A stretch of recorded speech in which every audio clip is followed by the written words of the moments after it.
যুদ্ধ শুরু করা যতটা সহজ, বিজয় ছিনিয়ে আনা কি ততটাই কঠিন? ডোনাল্ড ট্রাম্প যখন একের পর এক রণহুঙ্কার দিচ্ছেন, তখন বাস্তব চিত্র বলছে ভিন্ন কথা। পেন্টাগন দাবি করছে তারা ইরানের সামরিক সক্ষমতা গুঁড়িয়ে দিয়েছে, কিন্তু প্রশ্ন হলো, যদি তাই হয় তবে ট্রাম্প কেন বুক ফুলিয়ে বিজয় দাবি করতে পারছেন না? সিএনএনের জ্যেষ্ঠ প্রতিবেদক স্টিভেন কলিনসনের এক চাঞ্চল্যকর বিশ্লেষণ বলছে, ইরানকে দমানো তো দূরের কথা, ট্রাম্প নিজেই এখন এক অন্তহীন গোলকধাঁধায় আটকে গেছেন।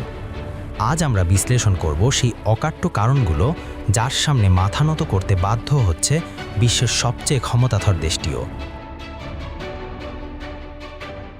ট্রাম্পের জন্য প্রথম বড় ধাক্কা হলো হরমুজ প্রণালী। বিশ্বের 1/5 জ্বালানি তেল এই পথ দিয়েই যায়। ইরান কোনো বিশাল নৌবাহিনী ছাড়াই মাত্র কয়েকটি সস্তা ড্রোন আর মিসাইল দিয়ে এই পথটি কার্যকরভাবে বন্ধ করে দিয়েছে।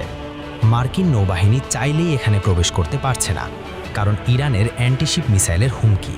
ফলাফল, বিশ্ববাজারে তেলের দাম আকাশচুম্বী, আর খোদ আমেরিকার ভেতরেই বাড়ছে হাহাকার। আধুনিক সমরাস্ত্র দিয়ে এই সমুদ্রপথ খোলার কোনো সহজ সমাধান পেন্টাগনের কাছে নেই।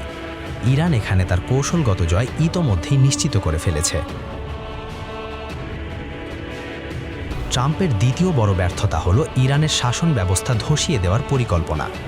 হামলার শুরুতে খামেনিকে সরিয়ে দিলেই ইরান ভেঙে পড়বে এমনটা ভেবেছিলেন ট্রাম্প, কিন্তু মোজতবা খামেনির দ্রুত দায়িত্ব গ্রহণ ট্রাম্পের সেই আশায় ছাই ঢেলে দিয়েছে। ট্রাম্প ইরানিদের বিদ্রোহ করার ডাক দিয়েছিলেন, কিন্তু সাধারণ মানুষ তো দূরের কথা, ইরানের সামরিক কাঠামোও এক চুল নড়েনি। বরং মার্কিন ও ইসরায়েলি আগ্রাসন ইরানিদের আরও ঐক্যবদ্ধ করেছে। এটিই কি ট্রাম্পের সবচেয়ে বড় রাজনৈতিক পরাজয় নয়? ট্রাম্প নিজেই এখন প্রশ্নবিদ্ধ যে আমেরিকার যুদ্ধ কি আসলে ইসরায়েলের নির্দেশে চলছে। ট্রাম্প হয়তো ভোট বা অর্থনীতির কথা ভেবে যুদ্ধ শেষ করতে চান, কিন্তু মিত্র ইসরায়েল তা হতে দিচ্ছে না। তারা চায় এক দীর্ঘস্থায়ী সংঘাত। ইরানের তেল অবকাঠামোতে ইসরায়েলি হামলা প্রমাণ করেছে যে ট্রাম্পের চেয়ে নেতানিয়াহুর লক্ষ্য আলাদা, আর এই জাতাকলে পড়ে প্রাণ হারাচ্ছে মার্কিন সেনারা।